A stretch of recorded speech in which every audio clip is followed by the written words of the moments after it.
Apa khabar semua? Antara persoalan yang paling banyak ditanya dekat channel ni dan juga menjadi punca pergaduhan adalah mana yang lagi power, F1 ke MotoGP? Yang minat F1 kata MotoGP entah apa-apa. Yang minat MotoGP pula kutuk-kutuk F1, kata tak power lah, tak cukup berani lah, memang tak ada kesudahan.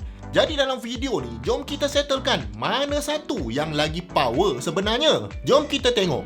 Jadi kita akan bahagikan persoalan siapa yang lagi power ni kepada 5 kategori dan siapa yang dapat poin lagi banyak akan menang. Okey, kategori yang pertama sekali kita akan tengok adalah horsepower dengan acceleration.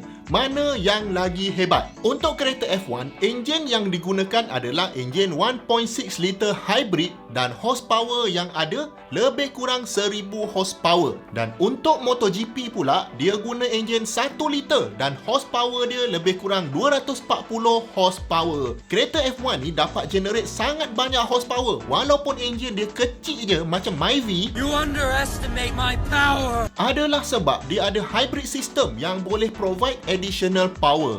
MotoGP pula tak boleh nak buat hybrid, karang tak muat nak sumbat dalam motor tu. Dan walaupun F1 ni lagi banyak horsepower, tapi dia juga lagi berat dari MotoGP. Jadi kalau nak lagi fair, kita kena bahagikan horsepower dengan berat kereta dengan motor ni, barulah dapat power to weight ratio. Jadi untuk setiap kilogram kereta F1 ni, dia akan ada 1.1 horsepower dan untuk MotoGP pula, dia akan ada 1 horsepower untuk setiap kilogram motor tu. Nombor ni dia naik turun sikit bergantung kepada berat minyak dalam tangki dan berat rider ataupun driver pada waktu tu. Jadi dari segi power to weight ratio ni, ternyata kereta F1 lagi tinggi dan memang betul pun sebab top speed kereta F1 dalam 370 km sejam dan top speed dalam MotoGP ada lebih kurang 340 km sejam saja. Tapi bergantung pada settings motor tu, ada yang pernah pergi sampai 366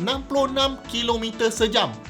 Gila tak naik motor laju macam ni tengah racing pula tu. Tapi walaupun top speed kereta F1 ni lagi tinggi, dari segi initial acceleration, MotoGP akan pecut dulu sebab badan dia ringan. Kereta F1 pula tak ada traction control, jadi susah juga nak letakkan power sebanyak tu dekat atas jalan. Jadi susah nak bagi markah ni kan. Seorang top speed lagi laju, tapi seorang tu lagi pick up. Jadi untuk kategori horsepower dengan acceleration ni, kita bagi seri kosong-kosong je. Senang cerita, kalau anda peminat top speed, kira F1 menang lah. Kalau anda peminat acceleration ataupun peminat pick up, MotoGP menang.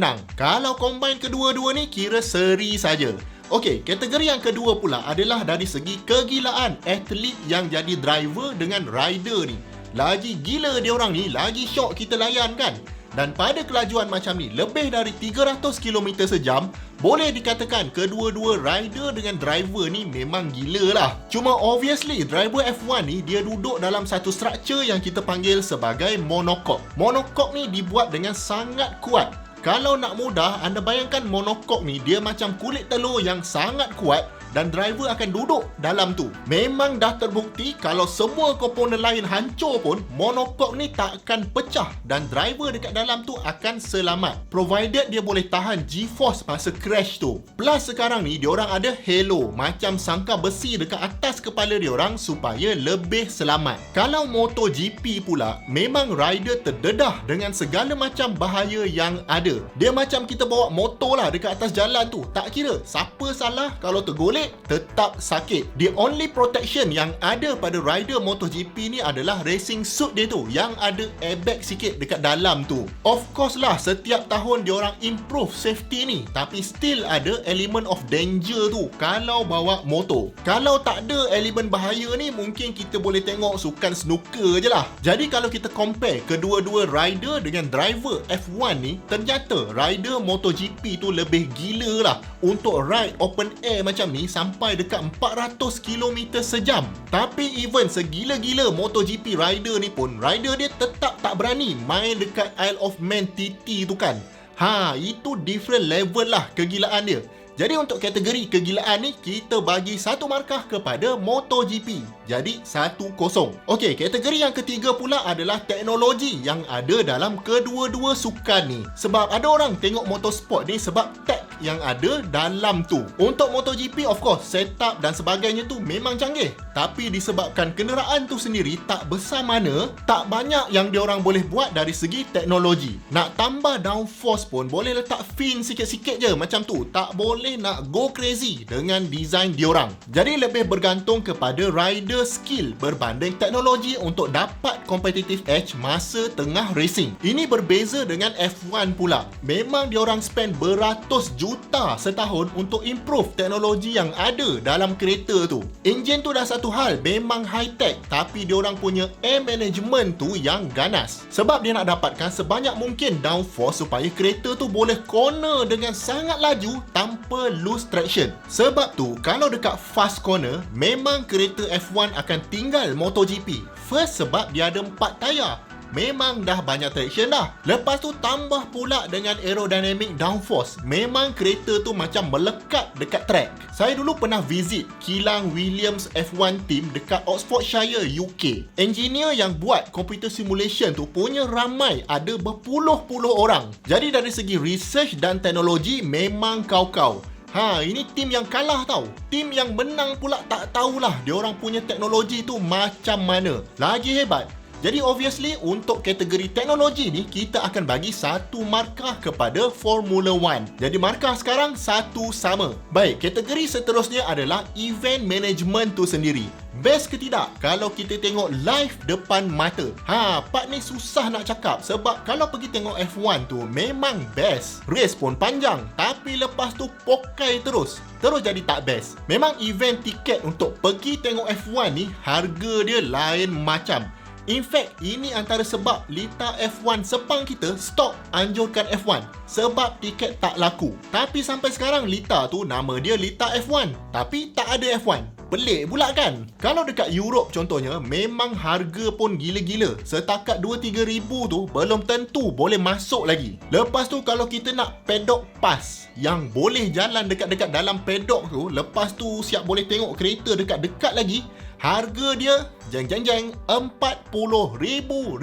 Memang kalau dekat overseas tu, artis-artis yang A-list je lah mampu bayar. Artis biasa pun tak mampu lagi. Untuk MotoGP pula, tiket memang sangat berbaloi. Kalau beli yang RM100 tu boleh masuk 3 hari. Okey lah tu kan. Kalau nak grandstand, of course lah kena bayar lebih. Kalau dekat negara kita, memang kategori mampu milik kalau nak dibandingkan dengan tiket F1 tadi. Cuma kalau tiket murah, ramai orang beli, lawan tiket mahal, tak ramai orang beli, total nanti lebih kurang sama je kan. Bukan apa, kalau satu hari nanti MotoGP stop datang ke Lita Sepang, memang sendulah sukan permotoran di negara kita. Lagi satu yang best event MotoGP ni adalah kita boleh sokong rider negara kita sendiri. Of course, ini zaman Hafiz Syarin bawa MotoGP lah. Tapi sekarang ni pun ada je rider Malaysia dekat event sampingan macam Moto2 dengan Moto3. Jadi itu yang menambahkan seronok tengok MotoGP ni. Jadi kiranya dari segi event management, kita kena bagi satu markah kepada MotoGP.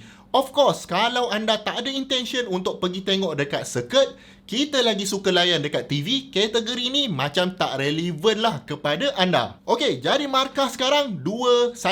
Baik, sebelum kita tengok kategori yang akhir ni yang mungkin jadi penentu, kalau anda adalah seorang pemilik kereta tapi tak tahu langsung pasal enjin, sebenarnya boleh jadi satu benda yang berisiko. Sebab kalau kereta tu masuk bengkel, kita tak faham satu apa pun mekanik tu cakap dekat kita. Jadi kita pun angguk-angguk je lah asalkan kereta kita tu siap dibaiki. Jadi dengan cara menambahkan ilmu anda pasal enjin, anda akan dapat faham apa yang mekanik ni cakap dan anda boleh decide nak beli yang itu ke, nak beli yang itu ke, nak tukar part ni ke. Bila dia bagi tahu tu, anda tahu apa benda yang rosak. Jadi untuk membantu anda menambahkan ilmu anda tentang enjin ni, saya jemput anda join kursus online Zero to Hero di mana ada 50 video dan lebih 5 jam konten konten untuk anda tahu semuanya pasal enjin. Segala sistem dalam enjin tu, segala komponen enjin. Contohnya macam ni ada ECU. Saya siap ajar lagi macam mana nak guna multimeter ni untuk cek voltage dekat dalam kereta kita. Dan banyak lagi komponen-komponen lain. Semuanya saya ambil daripada enjin sebenar. Enjin ni kita ambil dari enjin Honda Jazz untuk buat kursus ni. Anda boleh layan dulu preview kursus ni. Percuma saja saya buka and then anda decide kursus ni untuk anda ataupun tidak. Jadi link untuk join saya letak dekat bawah dan sekarang ni masih ada 60% diskaun. Okey, jom kita sambung. Tadi 21 kan?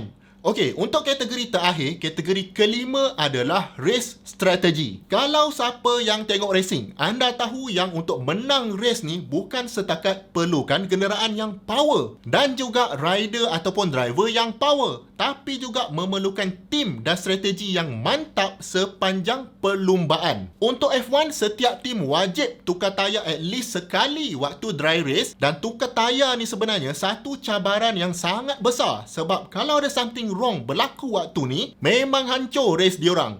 Dan tim F1 ni setakat ni yang paling cepat tukar tayar adalah tim Red Bull, dan diorang boleh tukar keempat-empat tayar ni dalam masa 1.8 saat saja. Tim lain pula average dalam 3 saat.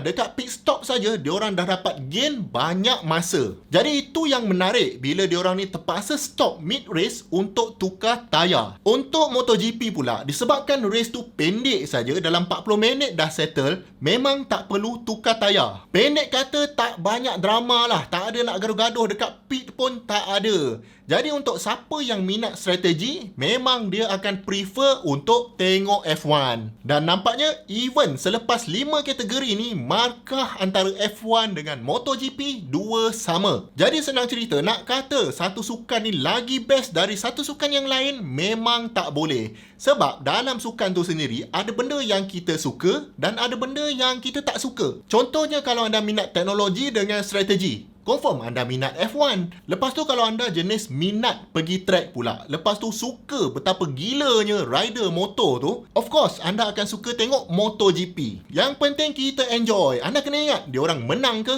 kalah ke, tak ada kena-mengena dengan hidup kita. Jangan anda pergi betting sudahlah. Sekali lagi, link untuk join kursus enjin ada dekat bawah. Jumpa lagi di video yang akan datang. Assalamualaikum.